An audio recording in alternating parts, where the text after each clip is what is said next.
his dissertation. Adam, the floor is yours.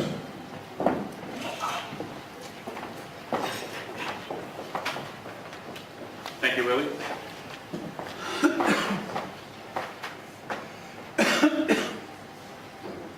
So my research is based in Northwest Alaska. You can orient yourself on this map. And it focuses on the last time Arctic residents experienced a world of diminishing sea ice. So in fitting with this theme, can we imagine a world without sea ice?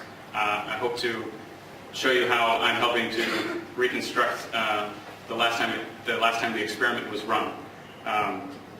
And people probably did not have the prevention choice of the three choices that Lonnie Thompson presented yesterday. Usually I'm speaking to an audience of archaeologists, touting the importance of work in the Arctic. The situation is here reversed, so I'll first point out what archaeology brings to the table in comparison to other Arctic sciences. A long-term perspective that I show here is of course relative.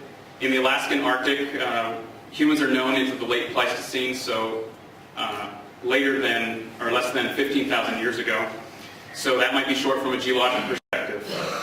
But it certainly allows for a longer period of study than from, say, historical accounts or instrumental record, which are both important, as we have seen from various presentations in the past 2 days. For me, the crux of archaeology is its inherent interdisciplinarity.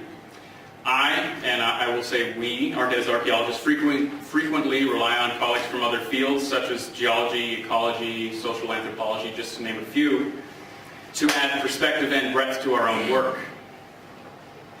We also often work with and through various, or for various governmental, tribal, and community offices, and so become well-versed in interorganizational work and dialogue that is very important. And lastly, archaeologists are, of course, most interested with human behavior, which might not come through in my presentation today since I'm only presenting a portion of the research, but it is important to us.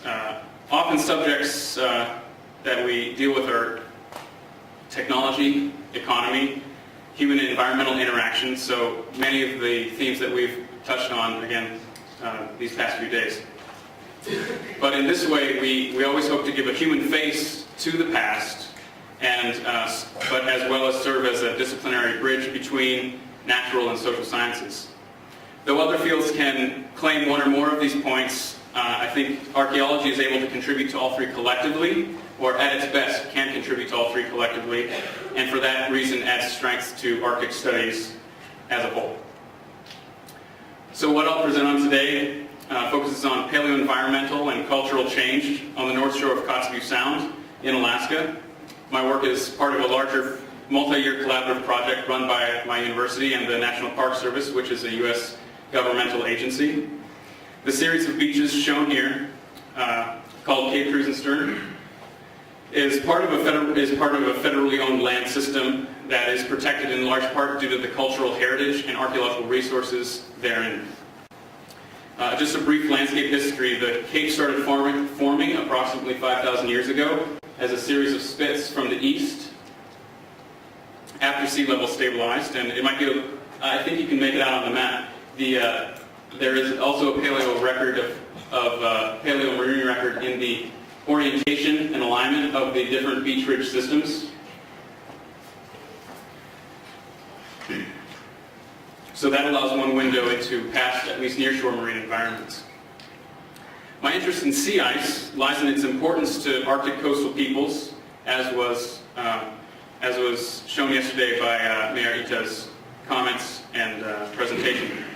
Sea ice was, and we know still is, a medium that can both permit and hinder opportunities to acquire food and travel and survive in the Arctic.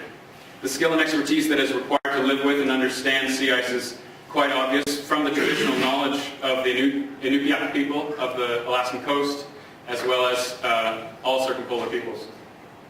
If we consider sea ice through time, we can inquire about its role in changing subsistence patterns, the rise or decline of different cultures, as well as inter- and intra-cultural conflict, sometimes tied to the amount of and access to marine resources.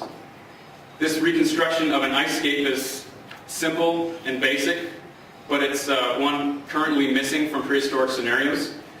It's also a step toward further understanding and reconstruction of the roles of sea ice in other aspects of prehistoric life, such as ritual or cosmology.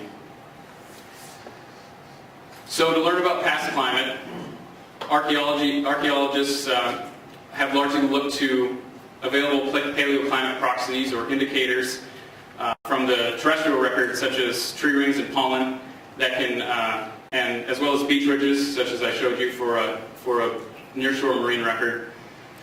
But temperature and precipitation data from terrestrial sources and storminess is a very roundabout way of reconstructing the sea ice and its effect on humans that we are concerned with.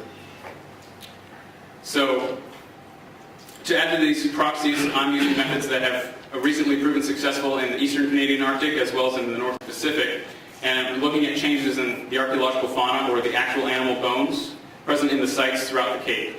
Through time, the changes in harvest of ice-obligate marine mammals should reflect the ice conditions that humans and their prey adapted to. The two primary marine fauna are the ring seal, the nachik, and the bearded seal, ugruk, both ice-obligate species. But since these species prefer different habitats within the sea ice, it is possible to use them as proxies for their desired habitat in the past.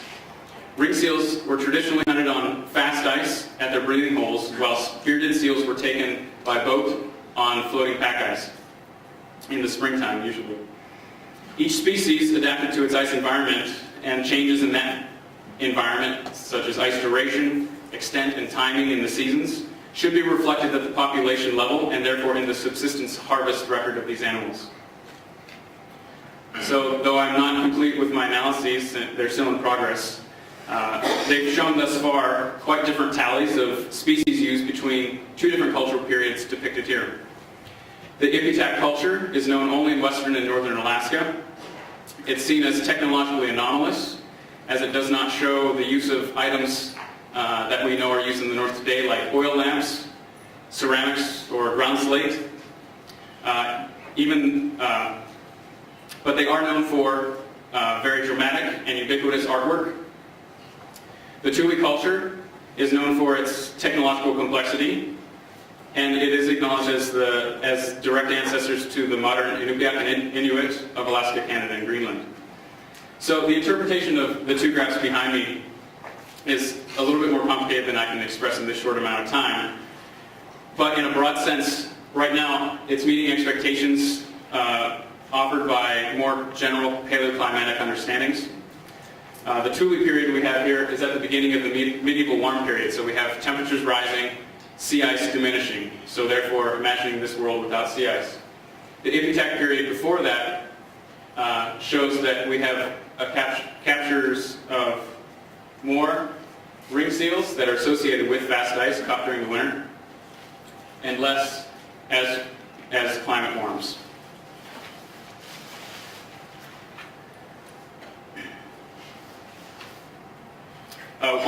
One matter that hasn't figured greatly yet into archaeological hypotheses is dealing with bearded seals and the distribution of pack ice. So the fact that they're similar in two different time periods might lead me to question current or refine current climate scenarios.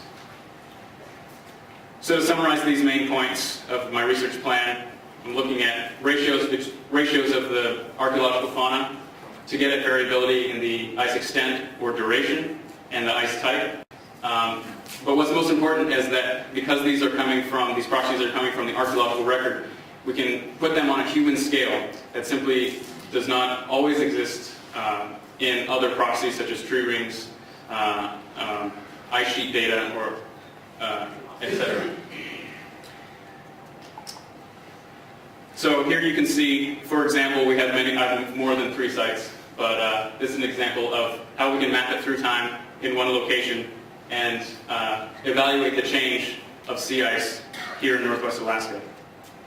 An additional check on biological effects of sea ice, we can measure stable isotopes, and I've just sent off my first samples for analysis to get at questions of food web stability and overall marine productivity as the sea ice changes. So thus adding to the baseline knowledge of Arctic biology. So my main points are here summarized, but I would like to conclude with, so what? What can we at the conference take away from this presentation and lessons of impacts of climate change in the past? Well, we have at least that sea ice has diminished in the past and people still live in the north. And then we have other archaeological scenarios that show that in the medieval warm period, many people moved to Greenland. I'm not sure if either of those positions are to be followed. But I think a middle ground is useful, that we must learn from the past adaptation and resilience of the northern people, facing both the challenges and opportunities brought by the situation, and through the struggle, become stronger. So, to conclude, I would like to thank, of course, the NRF for this invitation to speak, acknowledge my funding sources and colleagues, and especially, I would like to thank the communities and organizations of Northwest Alaska for the privilege to learn about their past and hopefully help tell their story, and I hope I give it the justice it deserves.